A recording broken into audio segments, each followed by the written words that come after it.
Hi, everyone. Thank you for joining us. I'm just going to allow a minute so that everyone who signed in for the talk is here.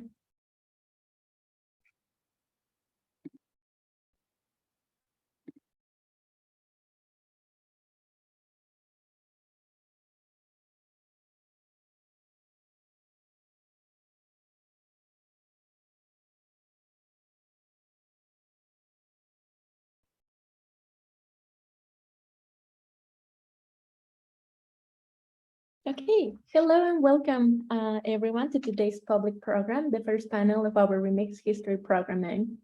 Thank you so much for joining us here today. My name is Pauni Barra and I'm the Public Programs and Residency Coordinator at Griffin Art Projects. Before we begin, we would like to acknowledge that Griffin is situated in the traditional, ancestral, and unceded territories of the Tsleil-Waututh, Squamish, and Stolo nations, to whom we're deeply grateful. As well, we would like to thank the Canadian Heritage North Vancouver Recreation and Culture for the support of today's event. A couple of notes before today's presentation. If you would like to see live captions displayed for today's screening, you can enable this by selecting the CC Live Transcription button at the bottom of your screen. As well, if you're experiencing any technical issues with the Zoom interface, we're also going to be live streaming today's event at Griffin Arts Project's Facebook page, so you can watch from there as well. And lastly, I'll just mention that we're going to have a Q&A at the end of the panel today. So if you have any questions throughout the event, please feel free to use the Q&A panel and we will be reading your questions. Joining us today to moderate the event, we have Griffin's Adjunct Curator, Dr. Karen Tam, and Polygon's TD Curatorial Fellow, Sayo Olowo-Ake. Dr. Karen Tam is a Jojage, Montreal-based artist whose research focuses on the constructions and imaginations of ethnic spaces through installations in which she recreates Chinese restaurants, karaoke lounges, opium dens, curious shops, and other sites of cultural encounters. She has exhibited her work and participated in residencies in North America, Europe, and China, including the Montreal Museum of Fine Arts and the Hejiang Art Museum. She holds a PhD in Cultural Studies from Goldsmiths University of London and an MFA in Sculpture from the School of the Art Institute of Chicago. She is represented by Gallery Charbonneau, and of course, she is Griffin Adjunct Curator. Oluwasayo Olowo-Ake is a curator, singer, songwriter, and artist from Nigeria. She obtained her Master of Arts in Art History, Critical Curatorial Studies from the University of British Columbia. Oluwasayo is the curator of Orokumini, Reinterpreting Ibeji, of which the second phase, Orokumini, Taiwo, and Kejinde, was part of the Museum of Anthropology Sankofa, African Roots, Canadian Roots exhibition. Oluwasayo is currently the TD Curatorial Fellow at the Polygon Gallery. Okay, Karen, if you want to take over. You're muted. Thank you. So thanks everyone for joining us today and welcome to our today's panel. I'm just going to give a short little introduction for the panel thematic. So how does one address history through sound and music? Today's panel, Remix History, History Does Not Repeat Itself, brings together 3 artists, musicians, DJs, and scholars to talk about their research and work around diasporic sounds and music, Afrosonic cultures and communities. From Johannesburg, Pebofatso Mokoena will share his explorations into networks of sounds, such as playlists, the transmission of storytelling, and what he describes as sonic architecture. Joining us from Toronto, Mark V. Campbell, whose more than a decade-long work to preserve and celebrate Canada's hip-hop history through the Northside Hip-Hop Archive, will also speak from his perspective as a DJ and hip-hop scholar about remix strategies and the possibilities that remix can bring. And from Berlin, Satch Hoyt will talk to us about his current project, Unmuting, that reconnects and reactivates African musical instrument collections in ethnographic museums by playing and recording them as a form of sonic restitution.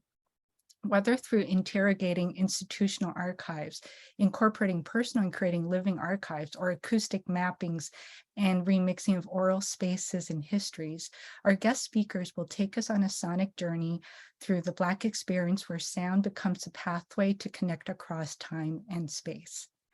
So I'm going to introduce our first speaker, Pebofatso Mokoena, if you can just, yeah, thank you.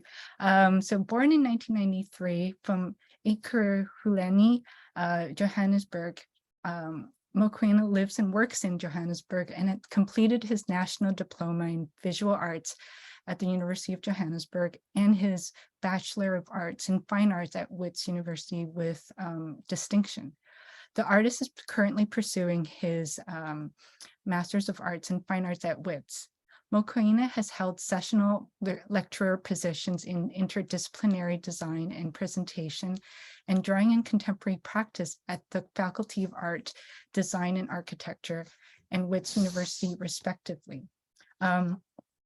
As well, I just want to mention too that he's currently in a group show in New York at the Simon Subal Gallery that ends next week. So over to you, Pebo. Thank you for that incredibly generous introduction, Corin. And yeah, a very warm welcome to you all. My name is Pebofatso Mokoena, and yeah, let's get straight to it.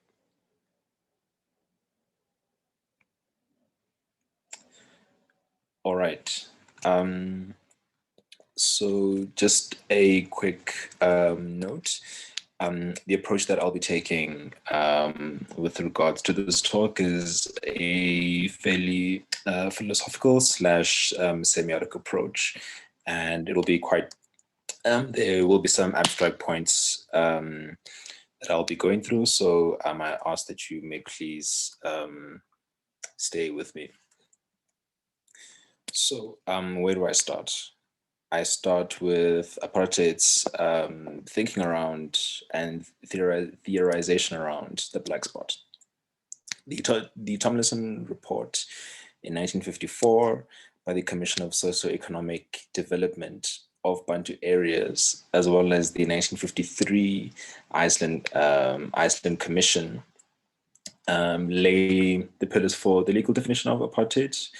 And what these areas, what this thought really was to do was to provide a legal structure that aimed to articulate and control the locational coordinates of Black people, amongst other things, the construction of the Bantustan. Now, the Bantustan is a really intriguing project because the apartheid government then sought to provide answers for the public to the questions of the philosophical coordinates of this South African native, land, labor, and education, especially for Black folks. This becomes very, very important because then the Bantustans are then affectionately known as black spots. And so the black spot, and in by so doing, Kospotong, which is a Sotho vernacular word for the spot, aims to theorize this particular apartheid construction, not as a one-dimensional Bantustan, but rather as a local gathering place, where people become the place and place becomes the people. Now, I'm only 29, and so most of these sonic happening, and so most of the songs that I'll be referencing, as well as speaking about, they were made before my birth. So then by so doing, I'm actually working my way backwards back into this black spot, and I aim to kind of think about and theorize on what this machinery has become 25 plus years into a democratic dispensation. And the black spot, again, as I would propose, is a decolonial way of having many voices speaking from their own locus of enunciation, as opposed to one kind of master narrative. And so the other really important thing here is to think about that historically, the construction of the township was essentially just a place where people could not necessarily move out of the hood. It's quite a tight, small kind of houses, only one road that often like runs through townships. And so the thinking around between movement and stasis, which is what I'll be thinking about, thinking through as well further on in the presentation, is also very much an interesting idea that I'd like to work through. And at the bottom, it's a Sesotho phrase, which essentially means how are you going to find anything when you're sitting on the corner? Now, this becomes very, very important because when thinking around the corner as just a meeting place of two roads in the street to make a corner, I actually wanted to think about Gospotong, or the spot, as a place for multiple conversations happening at the same time, thereby enriching the conversations that the people and the place, and by extension, the spot, then brings together as a meeting place. And so in thinking about sonic and the sound, the intersection or the kind of intersectional space is where music forgoes the township's colonial urban planning genesis, because Thokoza was actually built by the apartheid government in 1953, between 1953 and 1957. And so when we kind of think about sound and sound in relation to this place, I wanted to think about the sound and the sonic as a decolonial option and as a vehicle for people who aren't able to leave the township to be able to use the sonic as a vehicle to imagine themselves in different ways. I'm just sorry to interrupt. I just want to make sure that your slides are moving forward as you talk, because right now we're on the first slide. Oh.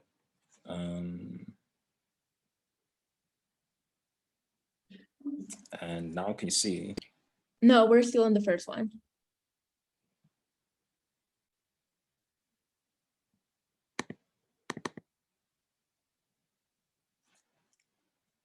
Maybe if you want to reshare your screen, that will work. Sure. Share.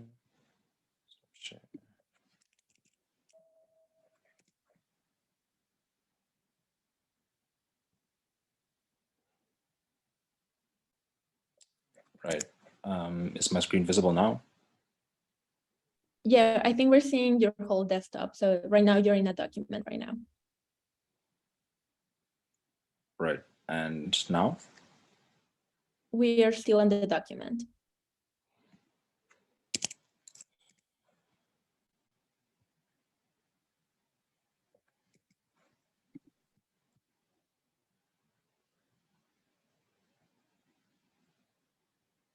Do you want me to share your slideshow for you? I think now should be fine. Yes, we are on the 5th slide. Yeah, but when you hit play, we don't go to the whole slideshow. We keep on like the one that you started on. So if you want, I can share the screen for you. Yes, please. You can just tell me when to move. Yeah, okay, let's do that. Sure. Thank you, everyone. Just a sec, so I sit up here. My apologies for that. No, it's all good. I'm happy I caught that. So let me just.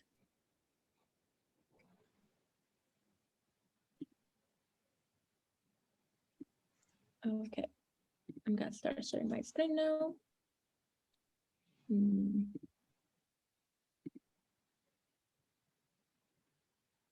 Oh. Sorry, folks, just a sec here.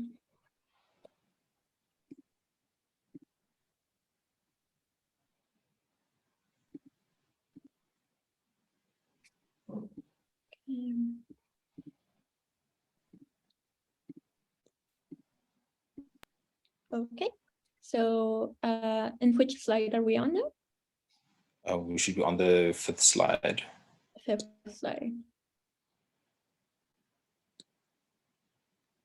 Yeah. Is this one okay? Okay, Yeah, perfect. that's Just let fine. me know when to move. Yeah. Okay, perfect. Thanks, Fone. Right, so in relation to thinking about, so the relationships, so I wanted to think about the people who are able to move in and out of this apartheid construction zone, and really kind of shifting the conversation. Can we move to the next slide? Shifting then to this kind of black spot where the apartheid construction kind of falls apart, and the people then are able to make this place, and the people who are in this place, what are they listening to? Where do they get their philosophical directives from? Next slide, please. All right, so straight to the theorizations of the spot. So, right, so I wanted, okay, so first of all, Gospotong is a restaurant, is a restaurant chain, sorry, in locations around Johannesburg. But it's also a vernacular in the township that means at the spot. So, for instance, to be used in a sentence, "Re tlo kopana ko spotong," so we will meet at the spot. And the spot for me is a place of intersecting stories, vis-a-vis a compilation of stories, which then feeds into the kind of thinking around the sonic playlist and sonic architectures. But it's also a very kind of generative place where at the street level, the black bodies, particularly in these black spots, are meeting, are communicating, are speaking, and are listening. And it is this relationship between speaking and listening that's particularly interesting when we begin to theorize about the songs and the sonic playlists and sonic architectures as compilations. Next slide, please.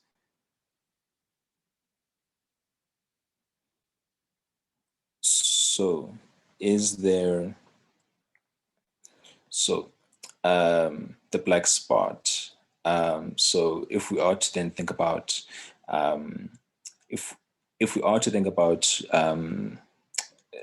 colonial urban, subterranean urban colonial planning, as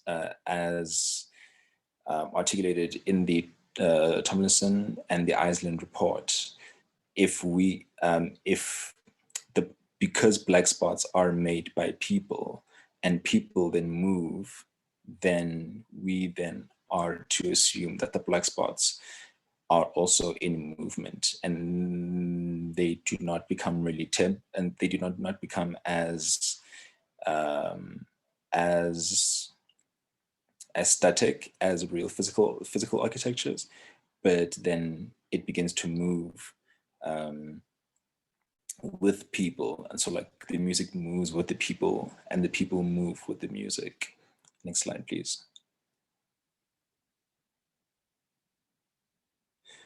Right, and so the spot then proposes that sonic compilations, so through South Africa's long tradition with oral history, with poetry, with song, and with rhythm and rhyme, the meeting place proposes that these compilations act as a decolonial option that can blur, traverse, and shatter subterranean grammars of colonial urban planning and typologies. Next slide, please. So now we get to the real thing. Next slide, please. So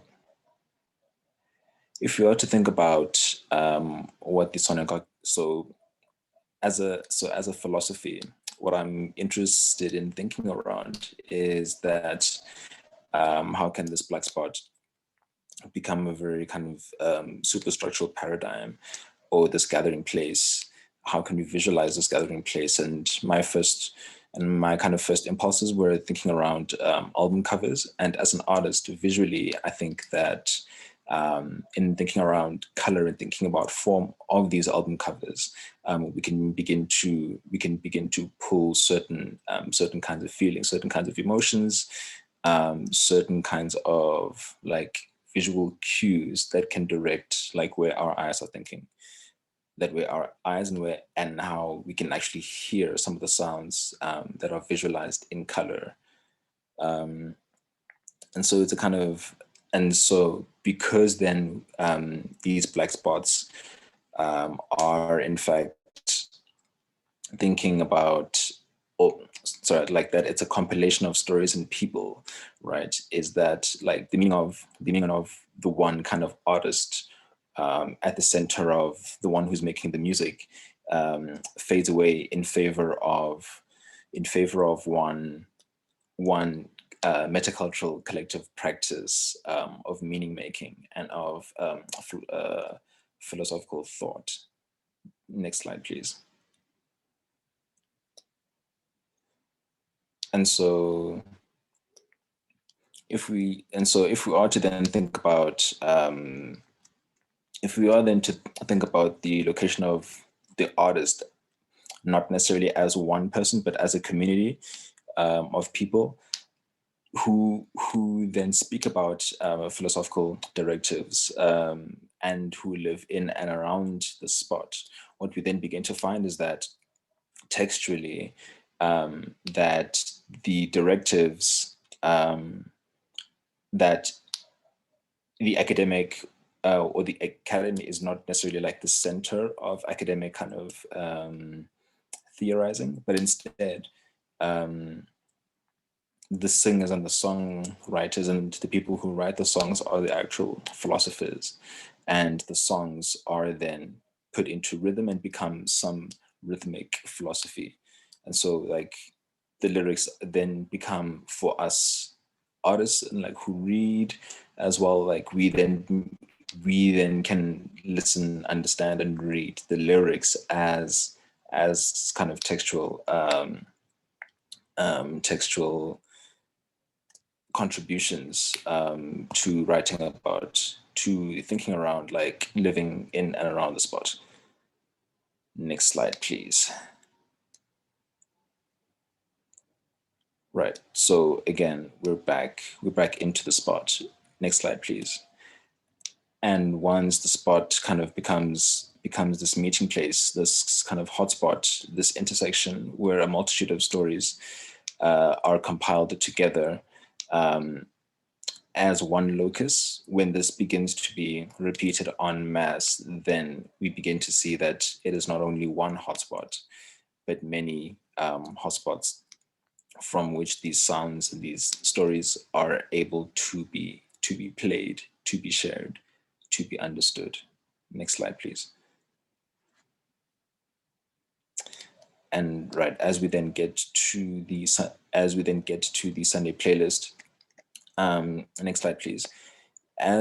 So this project then really kind of began in 2020 in my honors year, where I wanted to think about Thokoza at the very during 1989 and 1994. So in the kind of interregnum period,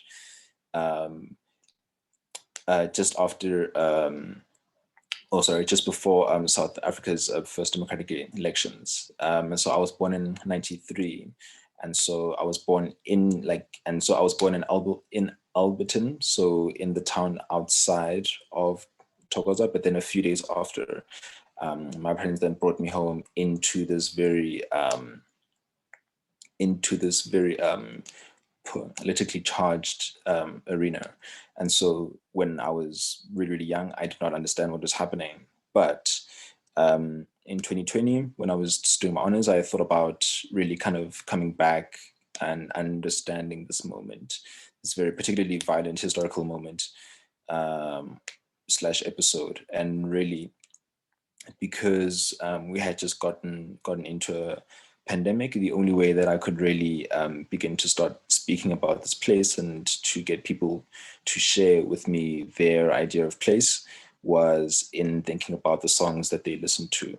And in sharing some of these songs, what I realized was that the songs themselves were also thinking about, we're speaking about themes around love, themes around Black love particularly, songs about struggle, but also listening to very kind of South African pop genres, so CB and Rex Rabanye, but then also time-wise and thinking around the Sunday playlist is that usually these songs are often reserved for on a Sunday, for when one is cleaning the house or when one is sharing beers with friends. And so this would very much often happen after church. Next slide, please.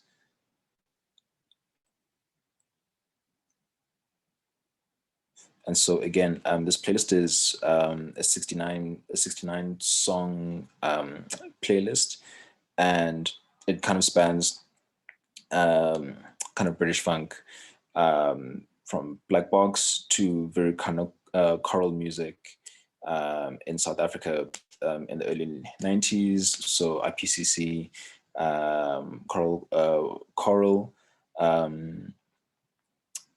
Amatodana Ase, Wesele, Cafe Semenya, all of these people who then spoke or speak to these ideas around Black love, around Black thought, around Black consciousness, and so forth and so forth.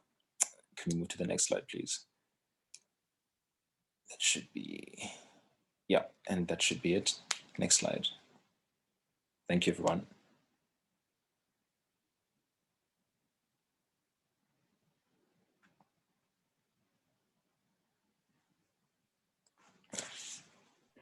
Thank you, Pebo. That was fantastic. I'll pass the mic to Shayo. Hello, everyone. Thank you, Pebo, for that amazing presentation. I would like to introduce our next speaker, Mark V. Campbell. Mark V. Campbell is a DJ, scholar, and curator. His research explores the relationships between Afrosonic innovations and notions of the human. Dr. Campbell is currently the principal investigator in the SSHRC-funded research project, Hip Hop Archives, The Poetics and Potentials of Knowledge Production. His recent books include the monograph Afrosonic Life, the co-edited collection of essays, We Still Hear, Hip Hop in the North of the 49th Parallel, published in 2020, and his forthcoming co-edited collection, Hip Hop Archives, The Politics and the Poetics of Knowledge Production with Murray Foreman, is due out in 2023. Mark is the Assistant Professor of Music and Culture at the University of Toronto in Scarborough and holds research fellow positions with the Lab for Artistic Intelligence and the Research Center for Music, Sound and Society in Canada. I'll pass it over to Mark now.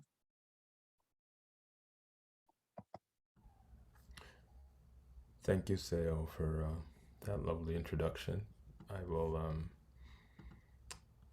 jump into my slide deck and just want to make sure everyone is able to see my screen. Yeah, we're good. Thank you. Perfect. Thank you. Today I'm going to reflect a little bit on a couple of my projects. One project that is so new it didn't make it into my bio is my Afrosonic Innovation Lab, research creation lab I started at the University of Toronto Scarborough. So a part of that project is a couple of music projects we're working on, which I'll probably gesture to or share with you throughout the rest of the conversation or the time I have with you. So today I'm gonna explore a couple routes and talk a little bit about sound and how it works in both my creative work and my academic work. So I'm going to start with where I started and where my journey started, which was with hip hop culture. So I'll talk a little bit about hip hop's alternative value system. Then I will talk a little bit about my work around archives and how to rethink archives. And then finally, I'll settle on, with the help of a couple of thinkers, I'll share some thoughts with you all about how I think of allegories of the present.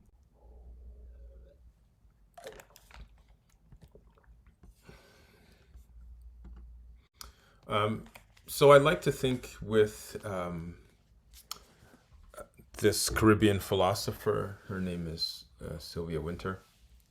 And this is how I position a lot of my work, a place where I start from. Black music is not just another raw material, but one that comes with the weight and the charge of subversive desire, of a subversive consciousness, one related to song and dance, to all that has no meaning in the economic reality of the dominant order. And there are concepts, I think, that fuel a lot of my work from her around demonic grounds, and really trying to think about how to start from what is already out of bounds. And for me, that is, starting with an understanding of musical practices across the African diaspora as something that exceeds the commodity form, something that would be economically irrational in Western and global North concepts of what has value. So I like to situate how I'm thinking about various musical forms and sound forms across all of the work I do. I start with from a place of where I came to age, where I came of age. And that is with hip hop culture in the early 1990s. In some of my previous publications, I went back and I found this phrase that I love, which is talking about hip hop having this, what I call an attitudinal gall, like just having the audacity to be stylish and the audacity to be confident and the audacity to be all the things that Homo economicus and the rational Western subject believes you cannot be without wealth, right? So the way I like to think of hip hop when I and I wrote this in the book Afrosonic Life, is to think about hip hop as something that emerges ironically concurrently with the emergence of neoliberal thought in New York City, and as four art forms, right? The founding elements: b-boying, which is also called breakdancing, DJing, MCing, and graffiti art, as four distinct disciplines and creative practices that found a way to provide young people with value outside of the workforce, outside of the labor force. So the value that these young people were able to create and innovate and manufacture came from the way that they rhymed on a microphone, or the way that they bombed a subway train, or the way that they were cutting and scratching, or the way that they were dancing. And it didn't have it didn't have anything to do with it didn't have as much to do with consumption as it had to do with showing and proving and performing and being creative and coming up with a way for people to think of you of having value outside of the terms that the labor market provides for us. So when I say attitudinal gall, there is something around performance and the boisterousness, and people, will read also as hyper masculinity, which is very much there in by the 80s and 90s. But thinking about how these 12 and 13-year-old kids in the 1970s, as highways are being built through their neighborhoods, as the United States of America focuses in on organized abandonment of these populations of largely racialized and recently migrant populations in a city like New York in the 70s, and how these young people just figure out, like, hey, I like the way that you wear your hat, and maybe I'll wear my hat backwards, and maybe I'll get attention from the opposite sex, or maybe I'll get props from people in my crew. And thinking about how that served as an alternative metric for these young people who could not be invested in a kind of top-down value system that the labor market suggests, right? So you have all these hierarchies of, moving quote unquote up the corporate ladder. You have conspicuous consumption as another modality through which people gain value, and trying to think very clearly of, how can you think outside of that, right? How can you think about what is irrational or out of bounds? And these young people that are not inculcated with labor market ideologies are inventing ways to be fresh. They're inventing ways to get props. They're inventing ways to have their community, share respect for them or big them up. So, in red here, I've written the value system of fresh, but, in the early 1990s, when I'm 10, 11, 12 years old, hip hop is really sort of hitting this point where it starts to become majorly popular, and major record labels start to invest in hip hop, and it really changes the narrative of hip hop after that. On the right side, I have this, just one of the many items that have been digitized and entered my archive, Northside Hip Hop Archive. As you can see, this is a show in 1989 where MC Light, Audio 2, and Positive K as American artists end up in Montreal with two Toronto-based artists, Mishimi on the left and Kenny Crush, the Kenny Crush crew on the right there inside this image. And what I love about this poster, and what you won't know about hip hop and its growth in the late 80s, is that Toronto and Montreal became these training grounds where American hip hop acts, they really developed into international stars. This is really sort of one of the many close places within driving distance between New York and Toronto, or even 6 hours between New York and Montreal, where one could develop an international reputation as an artist. And this is sort of one of these things that we forget, that hip hop was developing itself and developing international connections long before major labels like Universal and Sony Music came in and started, bringing a different set of values and paying these artists massive amounts of money. While in 1989, $15 to get into a show was quite a lot of money in Canadian dollars at the time. So I start with hip hop. I start with this idea of what is negated, what is outside of rational thought, for what is unacceptable to think about. And one thing that's unacceptable to think about in 1973, when New York City is going bankrupt, and when neoliberal ideology starts to take hold with the OPEC crisis and the squeezing of the American economy, with skyrocketing prices for barrels of oil, is that you had young people that were working out other ways to find value in a system that was designed not to provide them with any sense of human dignity or value. And that value came through dancing, it came through rapping, it came through visual art, and it came through DJing. So I have 1991 on the slide deck just to sort of signify a major shift. When the narrative starts to change, Black empowerment, Black love, Black power starts to dissipate from the music, and the music starts to shape itself around the taste of a larger non-Black audience across America. So when I think about the show and Stan Douglas's work and how to bring together some of the ideas that Stan Douglas's work amplifies and some of the ideas that my work has been engaged with in the last decade and a half. And I love this quote, from Stan: "The thing we have is not necessary. It's not the only way things could possibly be." And what I love about the statement, especially its accessibility, is that it underpins much of the work in the show in a way that destabilizes the singularity of the moments that we're told are the moments that we are made to believe are the only moments. I don't think that's super clear, but I'm going to get back to that in a second. I'll come back to that.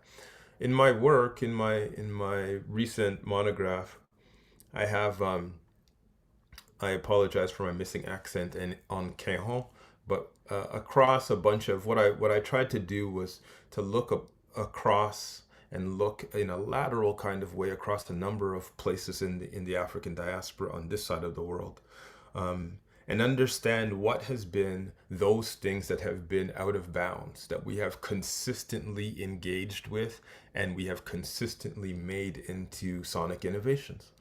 And I think about the drum being outlawed in Colombia, the drum being outlawed in Jamaica, in Trinidad, and in a bunch of other places, because the colonial officials feared that these drums would incite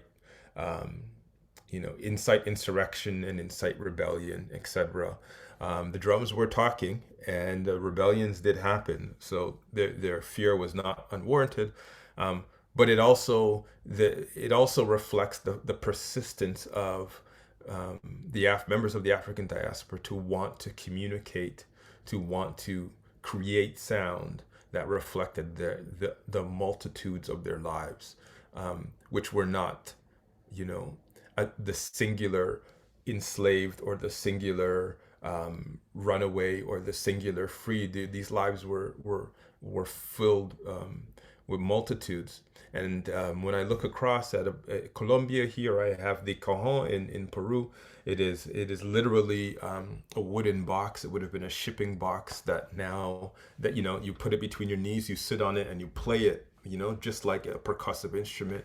It is a percussive instrument brought to us and invented by Afro-Peruvians. In Trinidad, in the early 1900s, the steel pan gets invented again from the remnants of modernity, these oil steel pans. There's oil in Trinidad, and the oil steel pans, after the drum is outlawed several times, and a number of British ordinances try to control how sound is happening in the late 1800s and early 1900s in places like Port of Spain. The steel pan gets invented and it takes off. Steel pan is something that's taught in elementary schools in Toronto. And taught in high schools, and I'm sure in Montreal and a bunch of other places in Canada. It is a brilliant instrument, and again, it is out of bounds. It was very much the kind of thing that young Black men in Trinidad would have been seen as mischiefs or scoundrels for playing these things, and they persisted, and now as of the 1960s, it's Trinidad's national instrument. It's accepted as a brilliant form of innovation.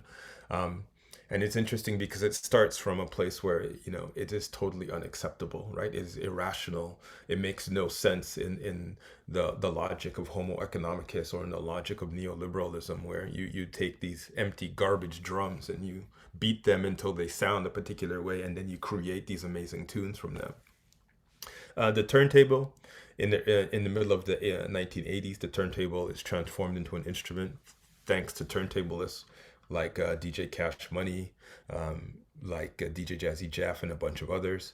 I mean, today these turntablism competitions bring competitors from across the world. But again, the turntable was not made to be played as an instrument. It was made to play a consumer item, a commodity. It was meant to be this kind of accessory, again, transformed by members of the African diaspora. And I don't want you to read this line in linear fashion, because in the 1950s, in the furthest left on this thing, you know, the Jamaican sound system again innovates in a particular kind of way, in which, you know, in the 1950s in Jamaica, there's no national music, right? There's music that's made for tourists at the local hotels. And as we know today in 2022, Jamaica's musical culture is one of the most vibrant cultures in the world. It is now protected as an intangible cultural heritage by the United Nations. There's so much that we can think of how Afrosonic life continues to innovate itself despite colonial ordinances, despite technological barriers, despite kind of the isolation of being in an island like Jamaica. You could not get the latest sound equipment, but dub music, reggae, rocksteady, dance hall, all of these sounds are invented in an island of less than 2 million people, you know, at the time that these things are being invented. So I want to amplify these things, but I want to put them together. I want to put them alongside one another to demonstrate a kind of multiplicity of engagements with sound, and not just percussive instruments, but largely percussive instruments. I think with these forms of multiplicity, when it comes to archiving hip hop in Canada, which is, you know, if you are to read the very earliest newspaper reviews of the culture, or the dominant media's reading on the culture, again, it was just another fad that young people would grow out of, and it was silly, and it was, you know, it found no respect basically in dominant media houses.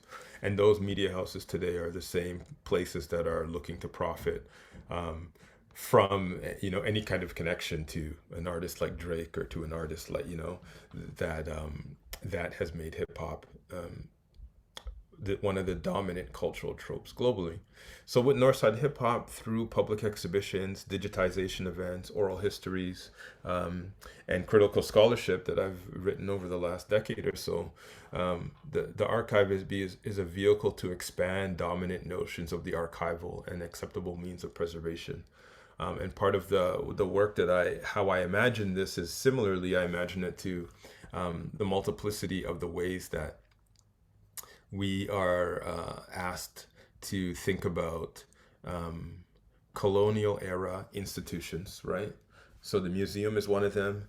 I'm thinking about archives and the way that it advanced colonialism, and the ways that it was manipulated. Archives were created and manipulated to be a place where Black Death could thrive. And what I mean by that is that, you know, this shipment of people across the Atlantic, and the ways that these ledgers and these lists and these archival documents, you know, made it a profitable entity, made it a neutralized and sanitized form of genocidal activities that kind of just, you know, they sit in an archive, and that information is captured and used and manipulated by the powers that be. So the work that I'm trying to do with this archive, and what we've been doing for the, you know, a good amount of time, is that, you know, we've been doing work that's rooted in our decolonial attempts to move past the concept of the archive. And part of the work that we do is to demonstrate that the preservation and what Western thought would think of as the archive is only one solitary possibility in a multiplicity of preservation strategies that exist beyond the walls of museums, and it exists beyond the expertise of curators and archivists, etc. And part of what we argue in the work, and kind of the work that we do in some of my writing, and even in the shows that we might put on, is to demonstrate that, you know, preservation comes with creation, it comes with practice, and it comes with performance. So, you know, getting a bunch of papers into a box, and utilizing a very traditional institutional archival methodology will only work to further alienate us from hip hop's history. So part of the work we do is to think of archiving, and archiving is also just not the right word, but it's the most common word we can use to read across, is to think of preservation in a multiplicity of ways. So one of the projects in the Afrosonic Innovation Lab called Afrosonic Audio looks at sampling and utilizes creative sampling techniques of archival material to recirculate some of the ideas and concepts of some of the foundational pioneers in hip hop culture in Canada. If you look at the circle down in the middle, where with the red, yellow, and green, that's our oral history showcase we did in 2021. The top two circles are different exhibitions. The top left is, looking at the aesthetic survival of hip hop's visual art, from graffiti art to beyond.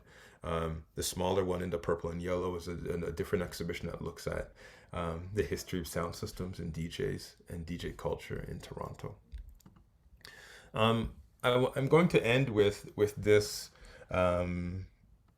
What I love about this quote from Edouard Glissant. He is or was a philosopher and a poet from Martinique.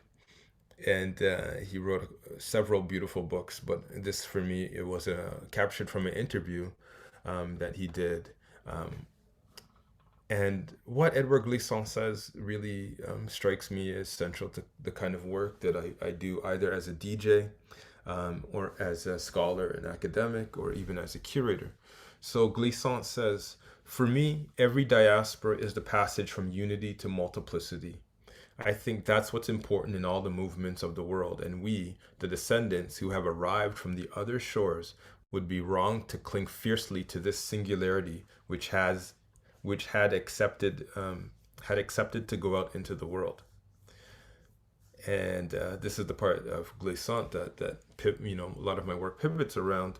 Is Glissant says, I think that part of the African genius, not the Black races, is multiplicity. And part of how I think about his work, even before, outside of any of the music that I've talked about or shared, is just to think about sort of the polyrhythmic percussive patterns that you'll find in Brazil and Nigeria and Cuba, and the Nyabingi drummers that you'll find in Jamaica, and to understand that there is this kind of out of bounds sonic language that negotiates multiplicity and difference, that we can read across multiple sites in the African diaspora. And for me, that's what sort of makes my work pop and motivates me and underpins the work theoretically. So I hope to have a robust conversation in the Q&A, and I will stop there. Thank you. Thank you so much, Mark, for that amazing presentation. I am looking forward to the Q&A as well. So many thoughts are crossing my mind. I would now introduce our final speaker, Satch Hoyt. So Satch Hoyt is a spiritualist, a believer in ritual and retention. A visual artist and a musician, his diverse and multifaceted body of work, whether sculpture, sound installation, painting, musical performance, or musical recording, is united in its investigation of the eternal sonic signifier and its movement across and amid the cultures, places, and times of the African diaspora. Those four evocative words, a term coined by Hoyt, refer to the mnemonic network of sound that was enslaved Africans' sole companion during the forced migration of the Middle Passage. It was and is a hard-won somatic toolkit for remembering where you come from and who you are, and maybe where you're going against all the many odds. Of Jamaican British descent, Hoyt was born in London and currently lives in Berlin. Having also spent time in New York, Paris, Mombasa, and Australia's Northern Territory, all points on the many-sided and ever-expanding star that is the African diaspora. He is an intimate observer of the sites of convergence, where the diaspora comes together to sing, shout, and be, reflecting itself to itself.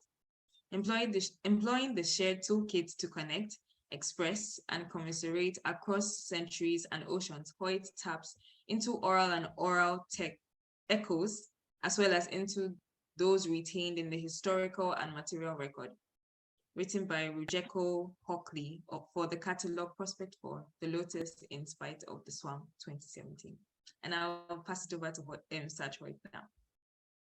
Thank you. Thank you very much. First of all, I'd like to give thanks and praise to wonderful people that have organized this and have invited me.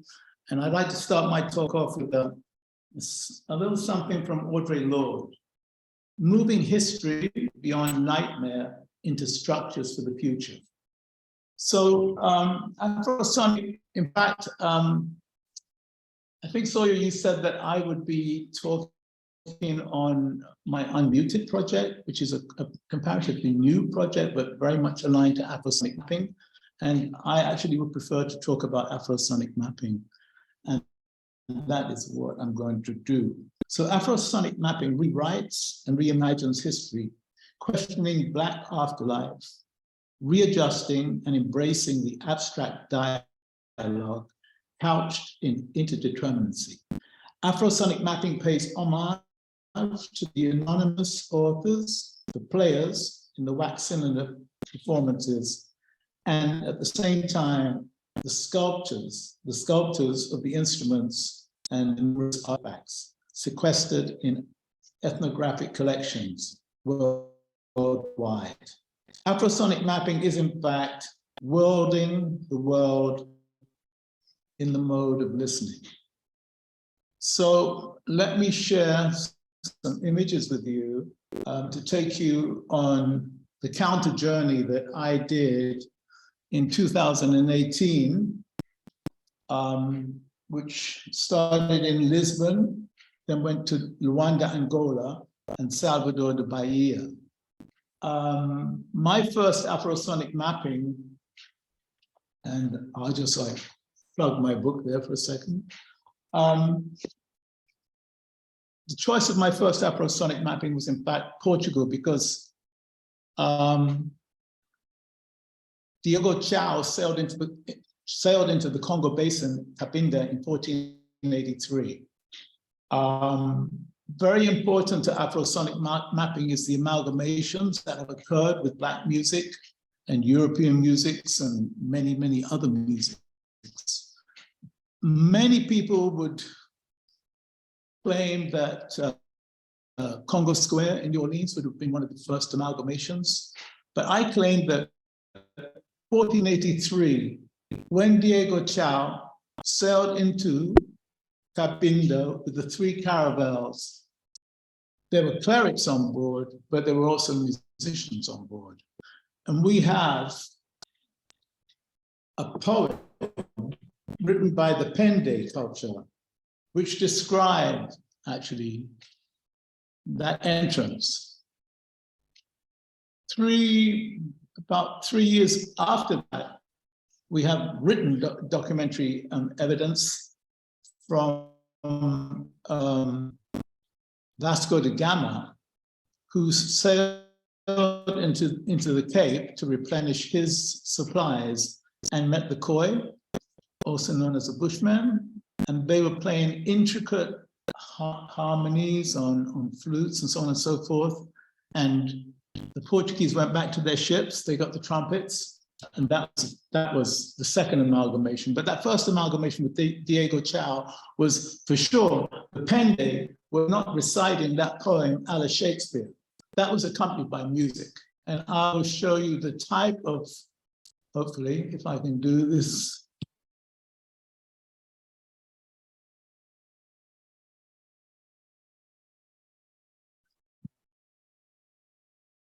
The type of bands which were in existence at that time, and these are very, very early photographs taken by Emil Torde. These were the type of bands that were happening. They were orchestras, and very, very, very many different types of instruments, not only percussive instruments, instruments. Okay, so I'm gonna have to stop here, sorry. Woodwind instruments. Afrosonic mapping, actually the point of departure with Afrosonic mapping happened in Berlin, where I am based, and it happened in the Berlin Phonograph Archive, which is the very, very first phonograph archive on the planet. So I spent many, many hours in that archive listening to wax cylinder recordings.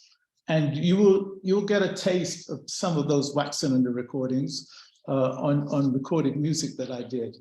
So what I did, in fact, was to take, before I go on, I have to give praise to HKW in Berlin because they actually sponsored this whole project. I took those phonograph digital copies of those early wax cylinders to Luanda, to Angola, where I had many, many listening sessions, and I'm going to get to those, in this particular studio in Sambizanga, which in fact is Museke, and the Museke is the Angolan word for favela. And I worked with these folk and these kids in this community situation where we sat down and we had listening sessions, and we chose like 4-bar loops, very much in what Mark's talking about in regards to hip hop culture. We broke these early recordings down to 4-bar loops and then composed on top of those.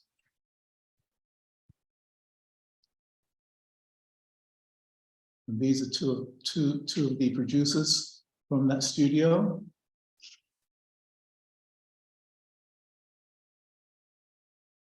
So in the phonograph archives, the wax cylinder recordings, which were predominantly from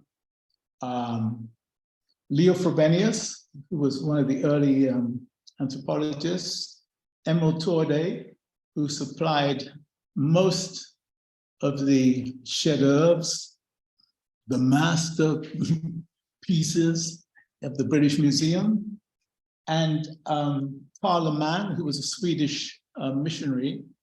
I accumulated their recordings, and those are the recordings that I actually took back to Sambizanga. But we have to ask the question about these unauthored performances, which is very, very important, unauthored performances.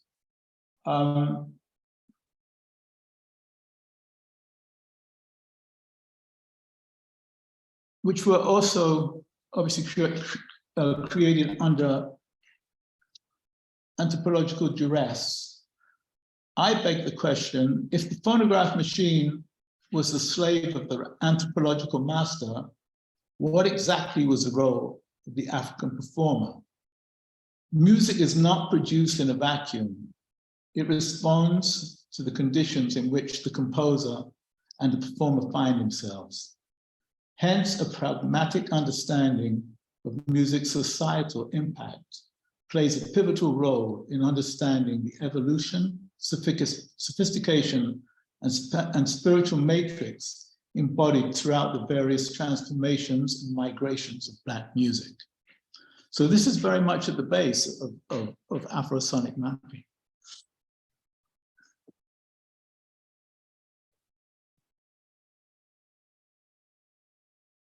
Let me take you on a journey. The Afrosonic mapping in the context of HKW was also a very, very large exhibition. It entailed 3 performances and paintings. The paintings function on 3 levels. They're unfixed graphic scores. They're obviously mappings. And they're also cosmic constellations. The unfixed graphic scores come from this particular body of work, which I actually executed when I did Prospect 4 and when I was doing the Joan Mitchell residency. I've actually acquired this Franz Schubert book and have done and created these scores over Schubert's quartets, the 2 pianos. So I can just slide through these.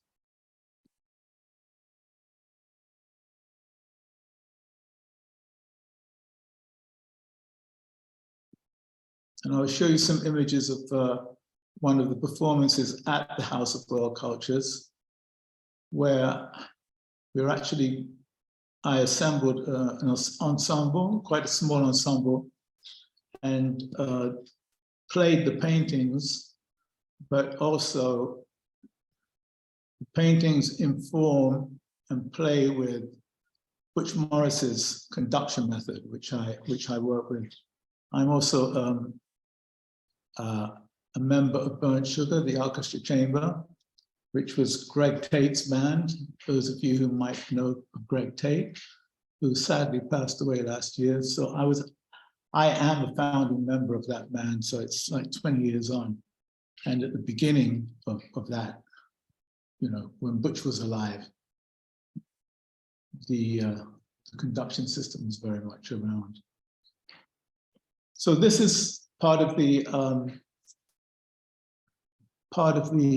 performances, some of the performances at the House of World Cultures, and you also see some images of the recording process that took place after that initial Sambinzanga recordings, and moved into I would say like a state-of-the-art studio where we were able to do vocals and various other instruments. This is the procession. So this is the the performance where we actually played the paintings, and I'll show you the way that the paintings were arranged, or you will see the way the paintings were arranged in another slide.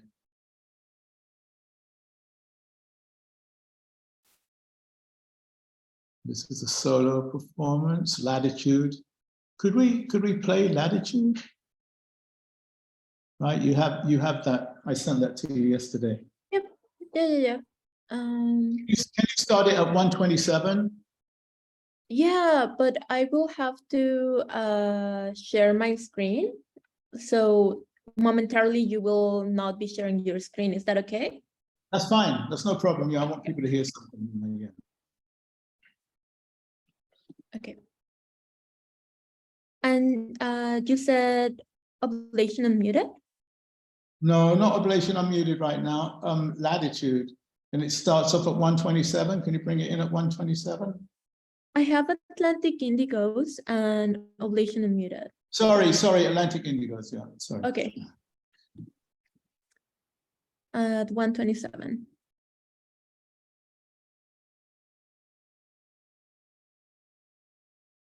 Okay, here we go.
Yeah, so Atlantic Indigos, that is very much built on, and you can hear, if you could discern that, a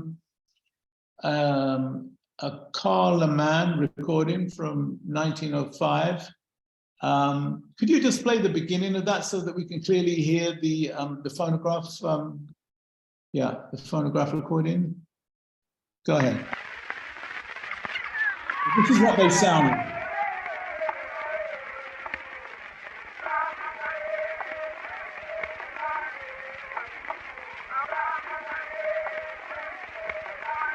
Okay. So this is the extreme opposite of hip hop, dub, grime, and any kind of Black urban music or any kind of Black music, period. Bebop as well, because the birth of technology, Thomas Edison's phonograph machine, you could only record what was immediately in front of the horn. And there was just there's no mid and there's no bottom end. It's only top. And unfortunately, you know, we're not hearing, you know, a quarter of what's actually being recorded. But anyway, I had no choice. And as it is with Black history, so much is left to our imagination. So the Atlantic Indigos is a solo album with all of these elements of the counter journey of Afrosonic, of the Afrosonic mapping project. Can we play Oblation Unmuted now? A little bit of that. Do you want me to start from the beginning? 1 second, let me see. 020, no, actually that starts at 127. I think I messed up on the other one, but it didn't matter. Oh, okay. Okay, start Oblation Unmuted at 127. And let me just explain, Oblation Unmuted is the first in what I'm hoping will be about 10 different recordings where I gain access into ethnographic museums and play the antique African instruments. So it's a sonic restitution and bringing these instruments out of the dormancy that they've been in since their acquisition, i.e. the British Museum, which I should be doing an unmuting in hopefully December. Most of the Congo instruments, the Congolese instruments, were acquired around 1905 from Emile Torde and have remained in the crates that they were acquired in. They have never been shown, and most African instruments will never be shown. So yeah, let's go ahead and basically what the Unmuting project is doing, besides that, is as is Afrosonic mapping is showing the clear circular evolution that has been happening with the African continent and the transnational African diaspora since the very first ship left the continent. So the entire Black Atlantic Middle Passage. Okay, yeah, let's listen to that.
Sorry?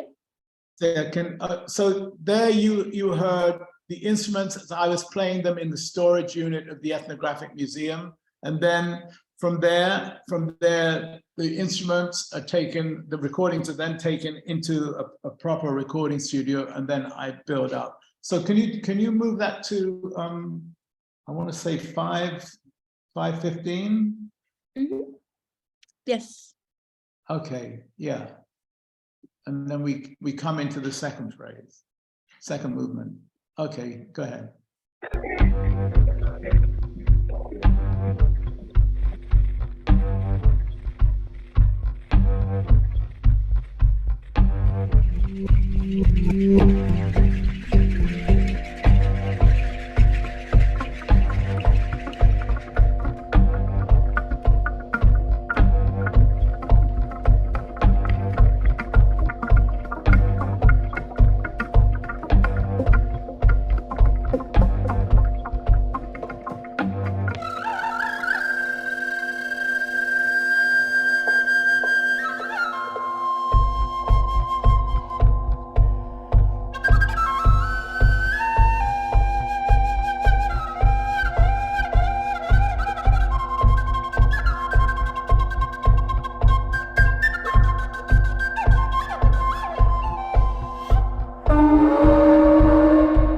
Okay.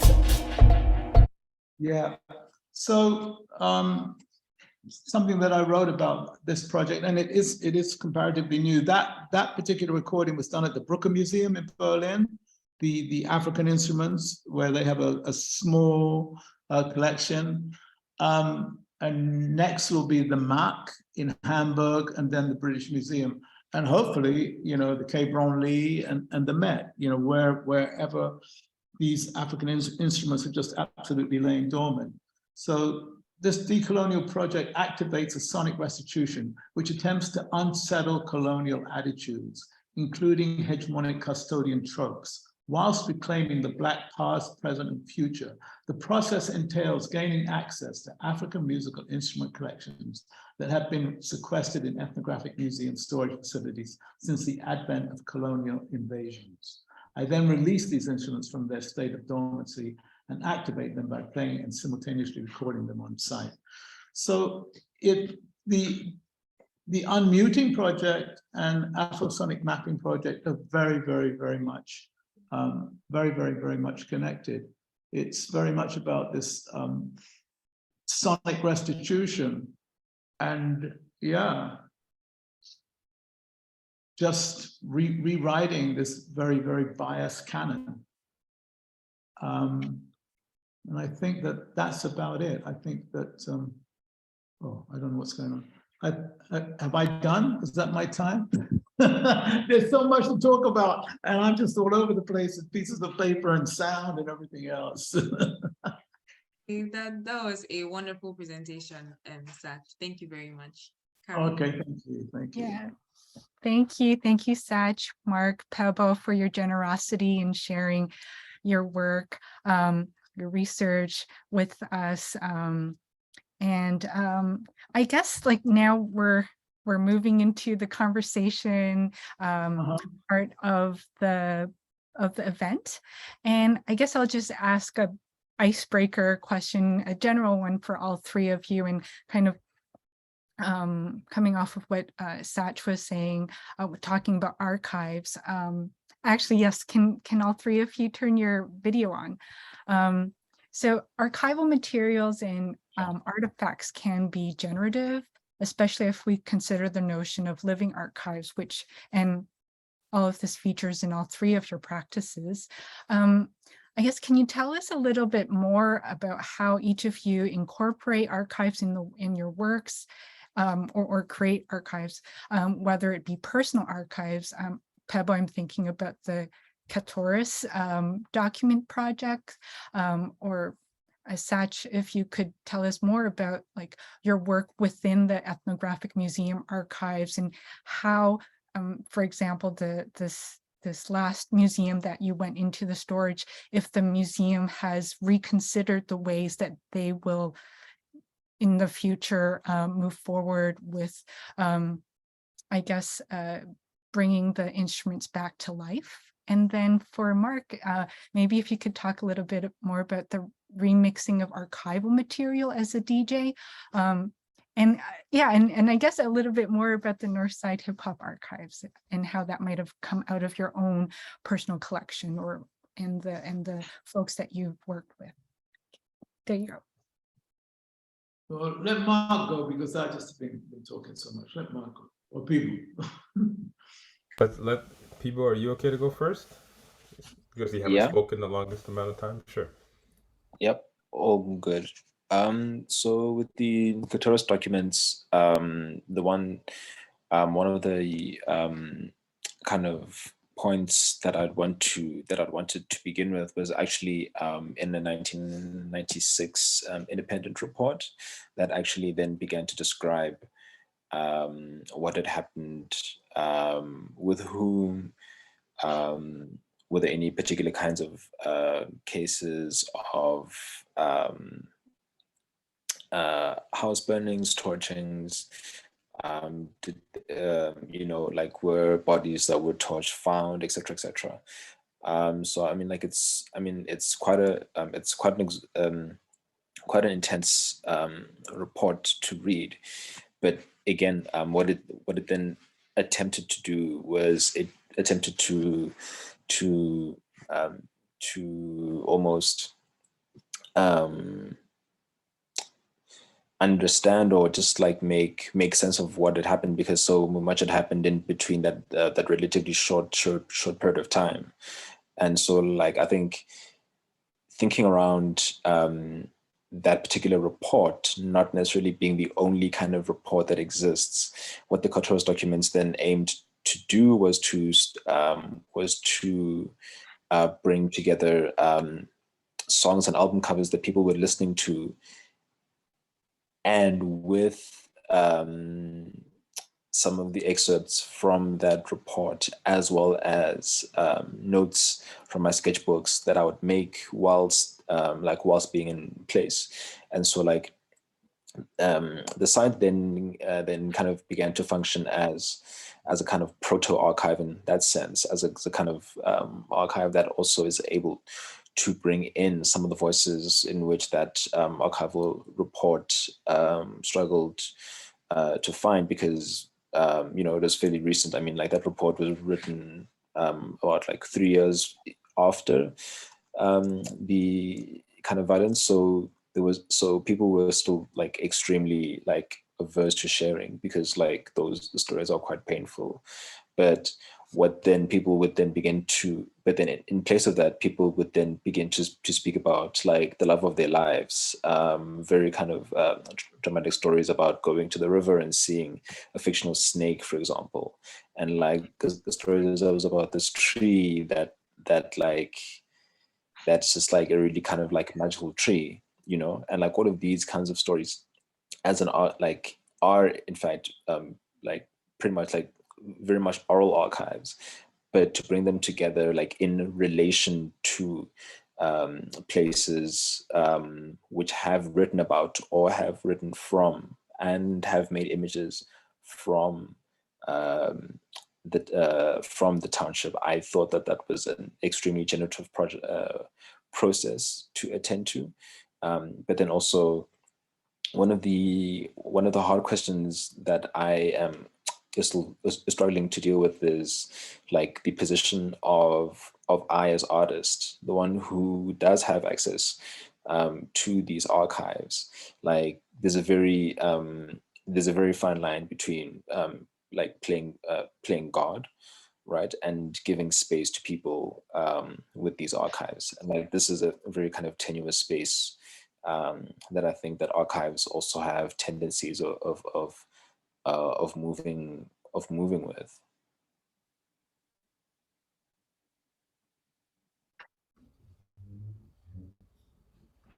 I can jump in. I love this idea of trying to backtrack to think about how we came to work with archives, and for me, this idea of playing with God is playing. Sorry, I got, you did not say playing with God. You said, could you repeat what you said, Pebo? Yeah, sure. Playing God. Playing God. Yeah. Yeah, and thinking about like for me, it was about resuscitation, right? Like resuscitating things that were either presumed to be worthless or presumed to be dead, because they were archived or because they were no longer sort of widely circulated. So when I started building Northside Hip Hop Archive, at that time in 2010, it was 2009, I had probably been on radio for about 12 or 13 years, doing a community radio show, a hip hop show. And so my collection of flyers and my collection of CDs and vinyl, of course, grew from that experience. And I ended up doing that show for 17 years. So at one point in time, I was in the classroom and trying to teach a grade 11 class and talking about hip hop in the city and what we had accomplished as artists and local artists in the city, and none of it was available online, right? Everything that was online was digitally born, and old newspapers. We had a lot of zines, a lot of magazines, and all that sort of stuff. I just started digitizing and sharing with my students, and then I realized that technology is only going to move faster and faster from here on in. And this was like right around the time I had my first show. Twitter like became a thing. My first exhibition in 2010, I remember asking a friend at the time to post this exhibition on Twitter because apparently people are on this bird thing and I don't know what it is. And it was 2010. And since then things have been moving really quickly, which means that, the greater access you have to, media and other things in the attention economy, the easier it is to sort of bury and lose things that, will have and do have value. So what I love about Satch's work and the work that I do is that we bring these things in archives to life again. And I think the artist is central in creating new possibilities, new pedagogical possibilities, and new social, sort of social value to the multiplicities of how we can come to know what we believe we know at this moment. So like for young people, especially like because I was on radio, there were a lot of aspiring artists that were always coming to the show, and they always wanted to become part of the music industry and obviously have careers.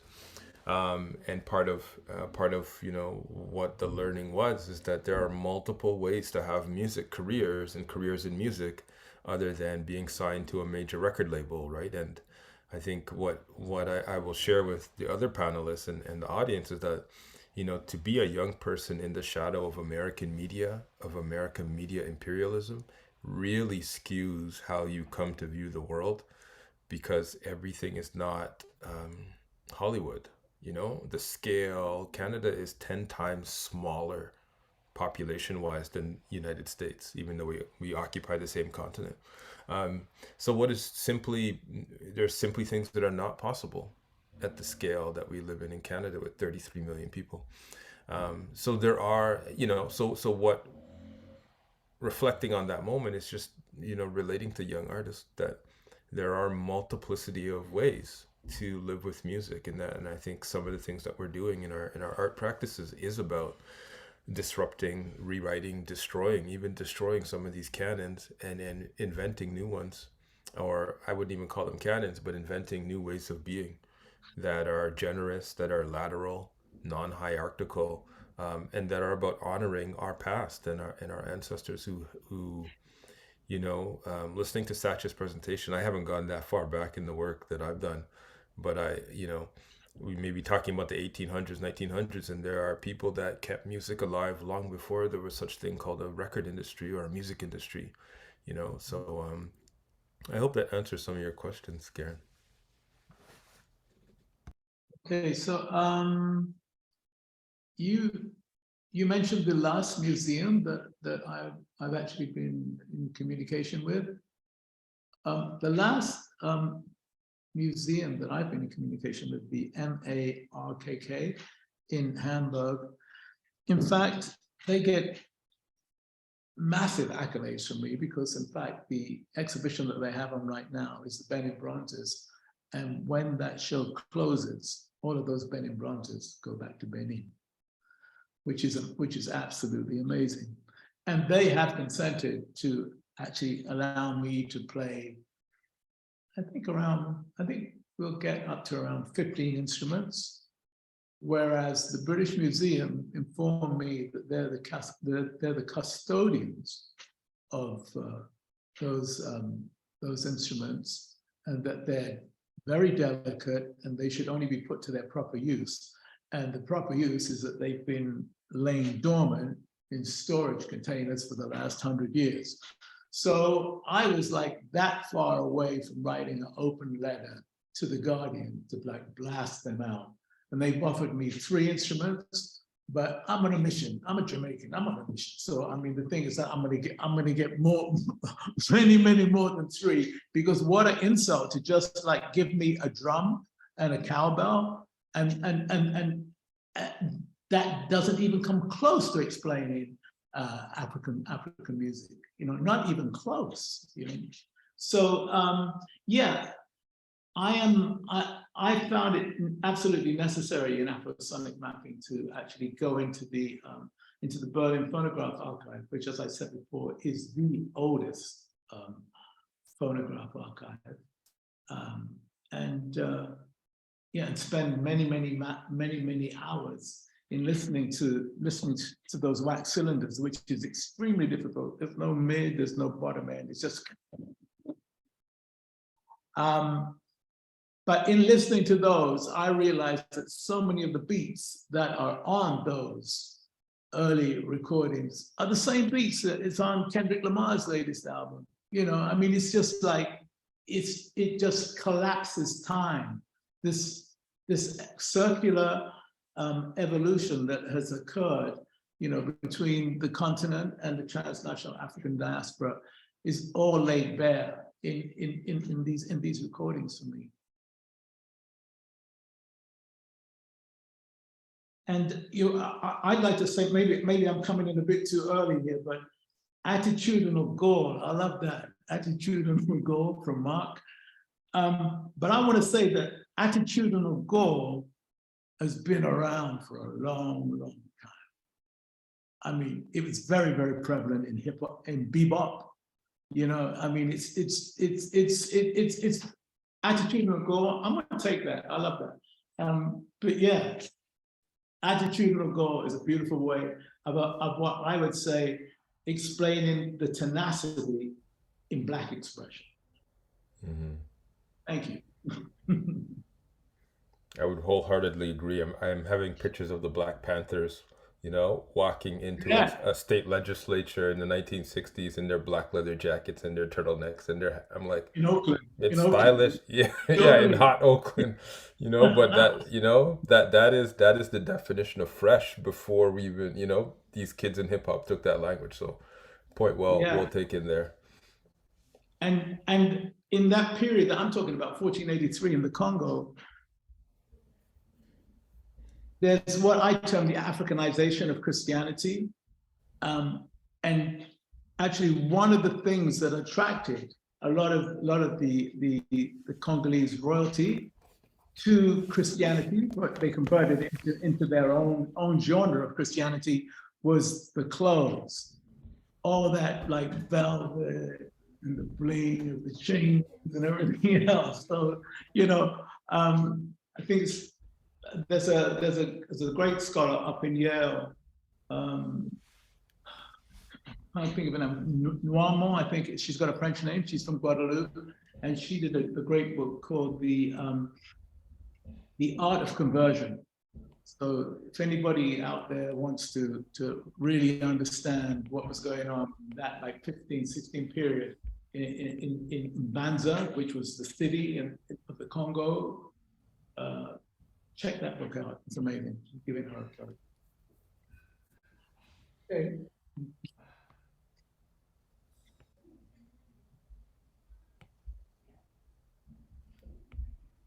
Shai and Karen, you're both muted if you're talking. Sorry, yes, thank you so much. I'm really enjoying listening to this. I think I want to come back to Pebo to ask a question, and then after this, I wonder if like Satch or Mark or Pebo, you have questions for each other. But Pebo, I think actually one thing that I find interesting, not just in Pebo's presentation, but all three of your presentations talking about sound as decolonial is there. But I'm going to Pebo now because he says it like very explicitly.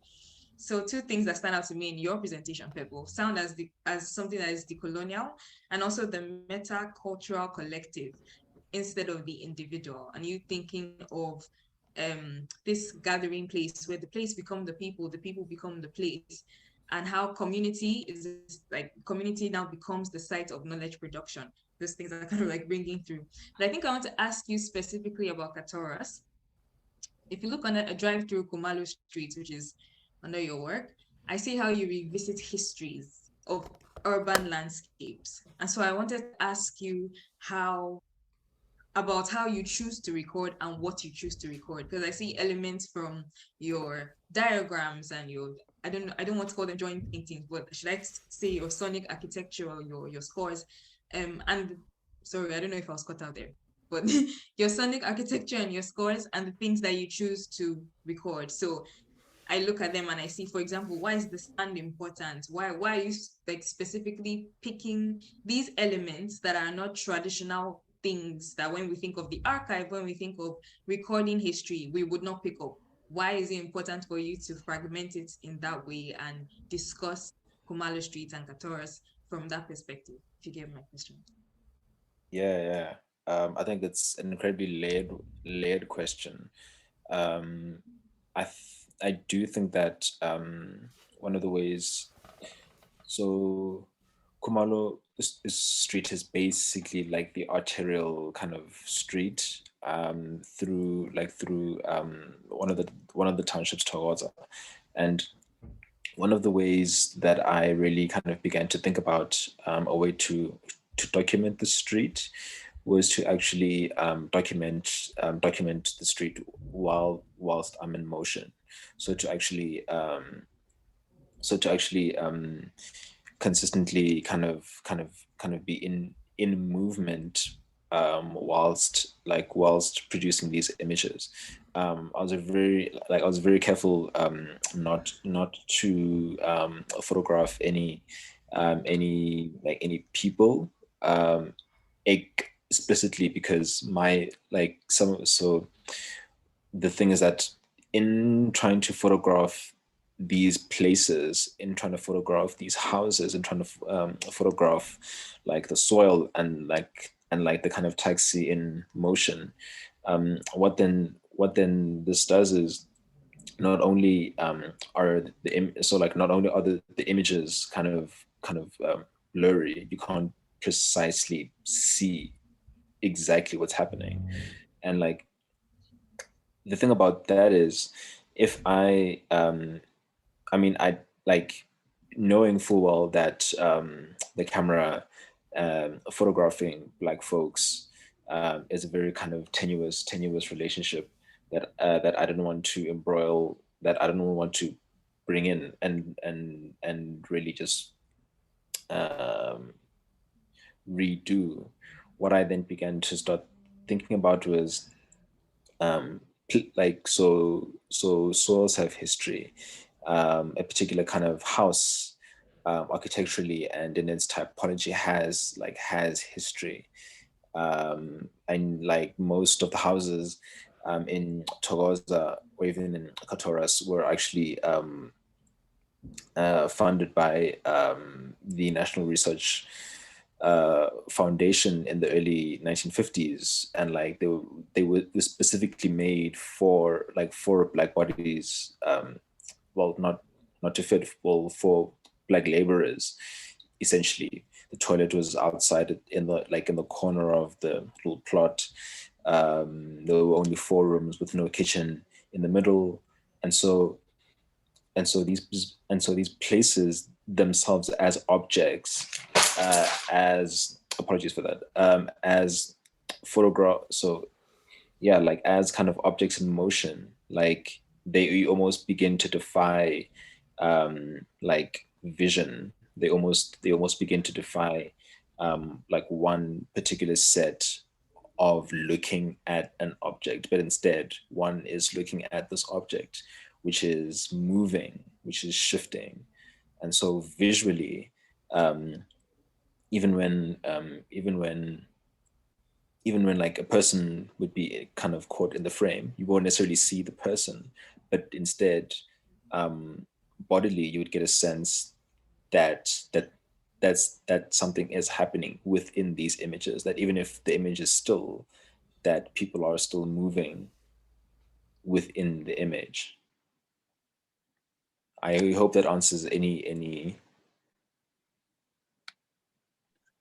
Yes, it definitely comes back to the idea of movement, to the idea of people, place, people becoming place. It's almost like now you can't, they are not, I guess, separate from one another. And I think that does explain your process. Thank you, Karen. Yeah, and it's like, musicians, writers, authors, like they don't, Satch mentioned that they don't function, Mark mentioned that they don't function in isolation, right? So like you'll be, so like a lyric will be pulled from a chapter that they read somewhere in relation to the sound of like a taxi, or just pick up maybe like the way that someone would wear their clothes, for example. Exactly, they're all connected. I've got a question for Mark. Maybe it's like 2 in 1. One, I guess the first part was just thinking about like sort of decolonial projects and through hip hop and how you do this through your DJing and performances, where I read you wrote that like DJing is more than just providing entertainment, but that perhaps through this curation of music, it engages the mind. And I guess if you could talk a little bit about that. And then the second kind of question was just how do you integrate your work as a DJ, as a scholar, with your scholarly research and your curatorial practices? It seems very fluid in that they feed one another. Thank you, Karen, for that beautiful compliment. I'm glad it seems fluid because it's like the ride sometimes is jerky for me. It's just,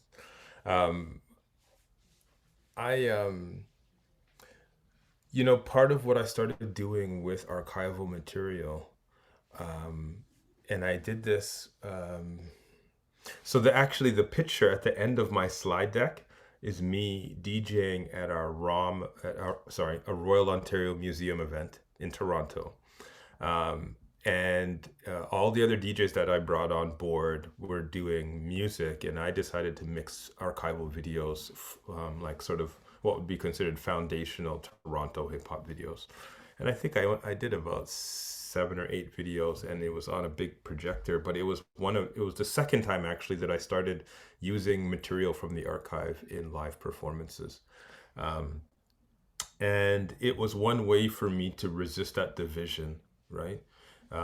Like resisting that singularity of you're an archivist and you can't do these other things. Well, I'm not an archivist, but someone might think, oh, you're a DJ, you should only play the latest songs and that people want to dance to, and part of my resistance to that is to be one of those people that plays across a bunch of genres, that plays old stuff, that plays not for the industry, you know what I mean? Not as a promotional tool for the industry. So those two pieces, I think, I gave a talk in 2015 that I finally just got to write about, where it was just a live video mix of archival material. And it was in a format that honored hip hop culture. And part of my concern was always about what happens if you take hip hop and put it into boxes and lock it away somewhere. Is it a kind of colonial death for the art form? If just because these things aren't on the internet or because they're not being streamed today, that they don't have any value and they're not useful. So part of what I try to do, that decolonial ethic, is about resisting a kind of colonial death that will happen inside of a traditional institutional archive. Community archives are very different. DIY archives are very different. What I've created is digital. It's kind of a counter archive, but it is about celebrating those that are alive, and celebrating and sharing and thinking about the artwork in hip hop culture as something more than just what could be sold as a commodity in an industry setting, you know. And you know, this all started as creating pedagogical possibilities for young people to talk about. It was a sociology course in high school to talk about, you know, culture and what that looks like in the city of Toronto. So part of now some of the work I'm doing in terms of thinking about the methods of collecting. You know, I digitize everything and I give it back. So I don't hold stuff unless people donate. Then I'll you know, protect it for them and preserve it. But trying to think differently than some of the very basic methodological possibilities of the archival sciences, you know, thinking about metadata differently, thinking about how to move beyond the collecting of items and materials when people die, and thinking about preserving and celebrating. But the greatest intervention, though, is kind of like what Satch is already doing, is thinking about how do you perform these things that we are told are artifacts. They should be in boxes and studied, and you need to get a very, you know, you got to get a library card and the right person to let you in. I've been into a bunch of even hip hop archives in the United States where I had difficulty as a university professor getting into that archive, you know, because it's supposed to be for research purposes. So part of what I'm trying to flesh out is what is the role of the artist in doing the work of an archivist, and bringing these things alive, like, or you know, framing that question differently. What is the creative genius of sampling that hip hop has given us, and how do we activate that in a different way to protect the vibrancy of the culture as it ages, as it needs to be preserved, as very wealthy Ivy League schools start to archive hip hop? How do we protect that thing, that attitudinal gall, that, you know, the thing that would make the art form distinguishable 100 years from now from whatever comes afterwards? How do we protect that or preserve it? I hope that answers some of the questions, Karen, these difficult questions you have for us. For sure, thank you. Do you have questions for the other panelists? Yeah, like I have a bunch of questions actually. And I see that there are a couple in the Q&A, so I don't know if you wanted to get to the Q&A, folks, or if I can ask my question. Go ahead and ask your question, and then I'll get to the audience question after. Okay. So I kind of wanted maybe a little bit of an origin story for Satch, and how you came to, like, what were some of the pivotal moments in your artistic journey where you're like, this is what I need to do now, because there aren't a lot of people doing what you're doing. And I was just wondering, in terms of process, because you're pushing boundaries, you know, I would imagine there's friction with some institutions, and you're doing things that haven't been done, or haven't been done, to my knowledge, maybe on a scale where it travels globally.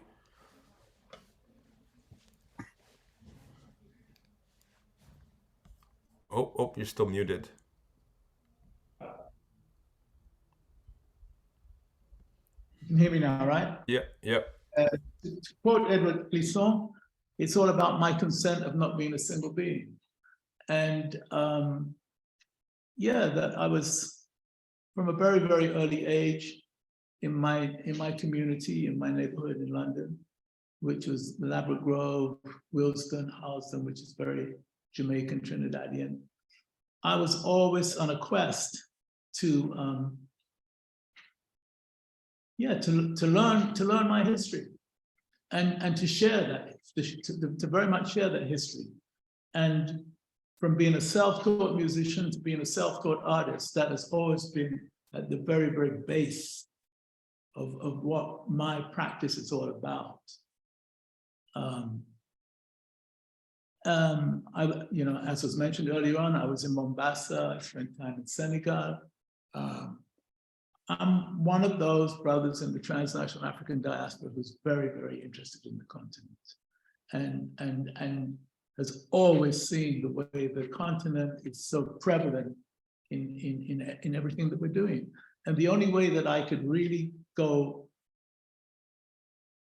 further back than any stories that I was ever reading was to actually access those sonic archives, because there it is. And even though those wax cylinders only last for 2 minutes and that they're a mere thumbprint, if you listen to enough of them, I think that there's reams and reams of history in those, even though a lot of them were created under so much duress. So yeah, basically it's the church, it's the culture, you know, it's everything that we're all talking about here, which, you know, but most important is that it's about community, and it's about the fact that it's about a spiritual resolve. All of this is really all about community and spiritual resolve. So that's my answer. Thank you for that. Thank you. We've got one comment and one question from the audience, and I'll just read the comment from Shula Leonard. How amazing and accessible it could be if all your work were Zoom produced and accessible to, say, high school classes, social justice classes, music schools, etc. Contents of academic archive and museums are so in bondage as it costs a lot to go to them in terms of time, money. Is it worth it to explore them, to critique them, so as they're so out of bounds for most in society? Oh, sorry. I guess it goes on. Okay, I'll read the other part of the comment. Is Mark, or question, Mark, have you looked at the intersection of Canadian Indigenous music and Black music and various Black music? Thank you.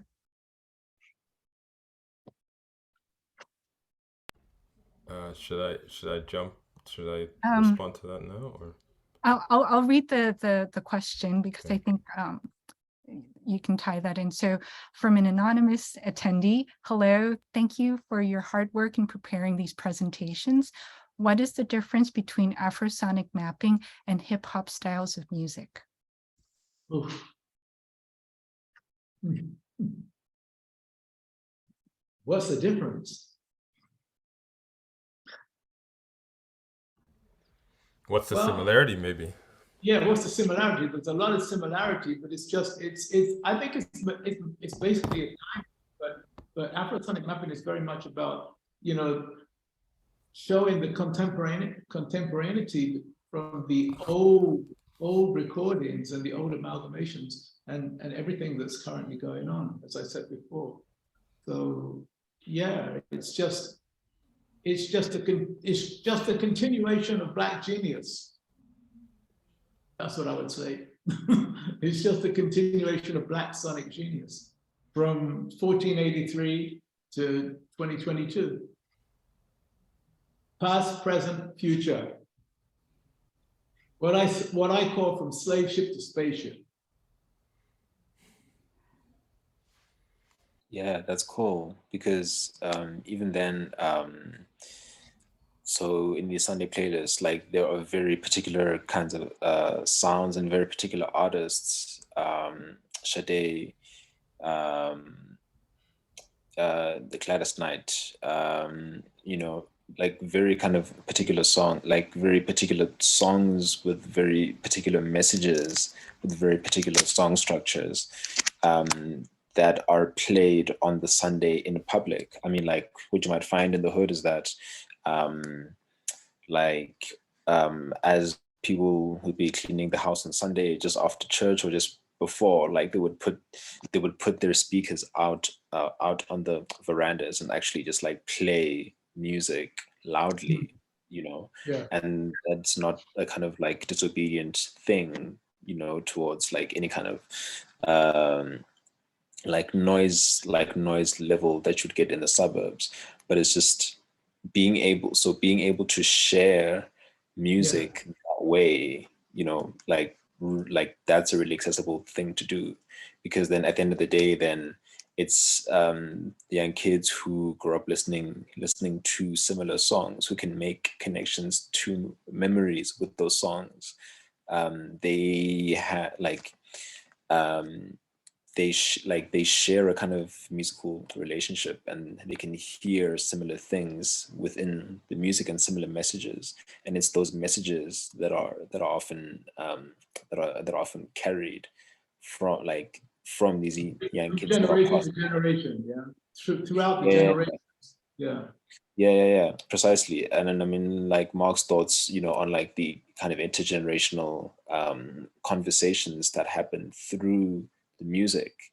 That's not something that you can get at school, because it's like some of these like songs, like like people like would drink beer, right, and then like they would just share stories alongside these songs, right, and it's like it's a very kind of like multi-layered process of just gathering together and just sharing. It's like it's just like an incredibly life-giving force. Yeah, that's real community, that's so much what it's about, But unfortunately, a lot of people that get wrapped up in academics, they forget about community, and I think that what's beautiful about this particular symposium right now is that we're deep into community, and that's really, really, really wonderful. Because that's what it's about. It's about people out there. Go ahead. I was just gonna to drive home people's point is I've been in scenarios where I'm playing music and my dad will come in and say, "Oh, are you listening to such and such, whatever the sample is from?" And I'll be like, "What? Who?" And he'll know that song 40 years ago with a different bass line or a different set of instrumentation, and we'll have that conversation of, "Oh, ska, okay, what was ska? Oh, before reggae, really?" and then the music offers that, and I've been That's the beauty of hip hop, because so many people can actually learn about jazz, the different periods of R&B from those 4-bar samples that they're hearing. And then, I mean, I've had like younger people come over to my studio, and I'll put on a track and we go, "Oh, I know that. Yeah, that's Run DMC." It's like, yeah, okay, but that's where he came from. Yeah. So it's beautiful. So hip hop in itself is such a deep Black archive. An archive of so many musics. It's amazing. And Greg, R.I.P. Greg, he wrote some of it. Yeah, some of the most important early works, that make this accessible to us. The question that Shula Leonard offered in the Q&A, thank you for that, Shula. In my work, I've only really started to look at the intersection of indigenous hip hop in Canada, and some of the Anglophone sort of Caribbean indebted hip hop that you'll find in Ontario. And I've written about that, and for me, I'm not well versed in throat singing or any other kind of traditional indigenous music, but the hip hop I know, right, and I work with some of the artists and have known their works for decades. But I think one of the interesting places where and I'll just tell you what I wrote in that article, because you probably won't find it online somewhere, is just looking at the politics of the ground, the politics of the physical, not just the geography, but being grounded either in a particular hood, to being grounded in a particular reservation, and what hip hop, their representational practices offer us to think differently about the reserve and the hood as places that are representable, and made legible through hip hop's various lyrical sampling and visual aesthetics. I hope that answers Shula's question. Yeah, hopefully. And I just wanted, again, if Mark or Satch or Pebble, if you had any other questions for each other. I know Mark has just asked Satch, but if Satch or Pebble, do you have questions for any other panelist? Yeah, I have a question for Satch. In relation to the sometimes whilst you're performing these instruments, like how important is how important is it to have like your paintings functioning as your backdrop, because Well, like you're trying to visualize. Yep. Well, they're not my backdrop, right? They're an unfixed graphic score, and in these performances, which can be partially acousmatic and part kind of poem tone or tone poem, depending on which performance, because I have a few different ones. But I would incorporate certain directives from Butch Morris. Are you hip to Butch Morris? Have you ever heard of Butch Morris? Mark, you heard of him? No. Well, Butch passed away about 7 years ago, and he created his own system of conduction. And there's basically 45 directives in that. And basically what conduction is real-time composition. So if the baton is held up, it means you play. If it's held down, you don't. So I got 6 musicians in front of me. That's a little bit of what real-time composition is. So there's no set key. And so I borrow from Butch. I was a disciple of Butch, you know, during the early years of Burnt Sugar, the orchestra chamber. And my particular system of conduction also employs my paintings, which are cartographic depictions, perfect constellations, and unfixed graphic scores. Does that answer your question, people? Yeah. I mean, like, it's interesting because on the one hand, there's been a lot of like for me particularly, I've been trying to resist being able to or like trying to visualize a sound in painting, and then try to listen to a particular song. So like if you listen to kind of Black Box Fantasy, like kind of thinking around how to visualize like that doom doom doom doom doom doom doom, right? It's like I've been trying to resist making those relationships to visualizing, because at some point I'm not a musician, but I do listen to like quite a lot of music consistently,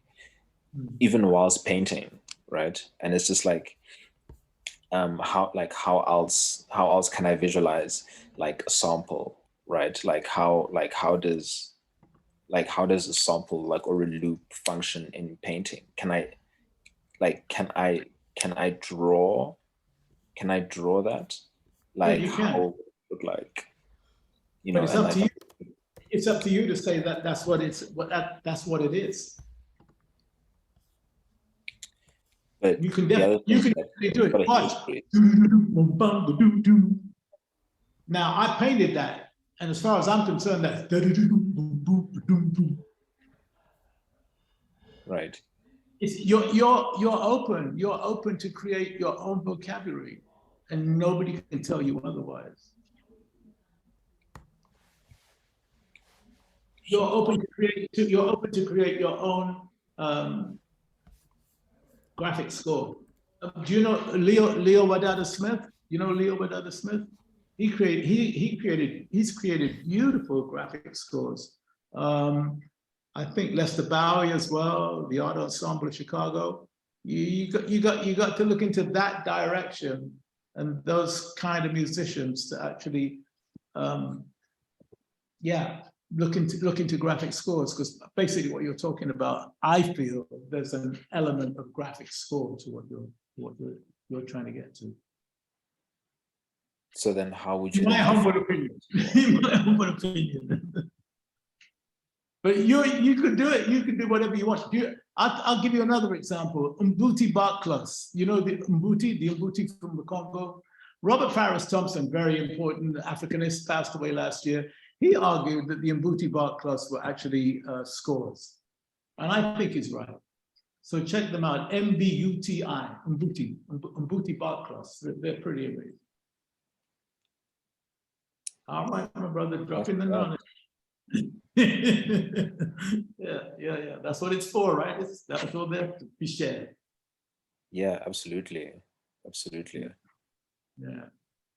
Yeah, no, because I mean, I come up with that as well, you know, obviously, because like a lot of people will go, especially people who've been trained in like classical music or went to art school, and I'm saying, no, for me, that's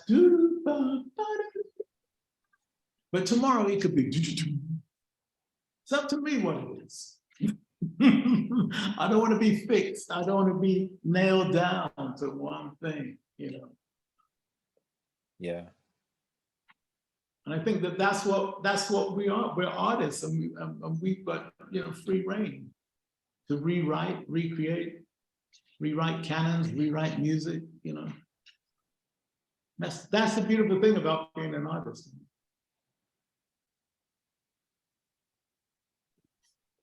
Sure. Wow.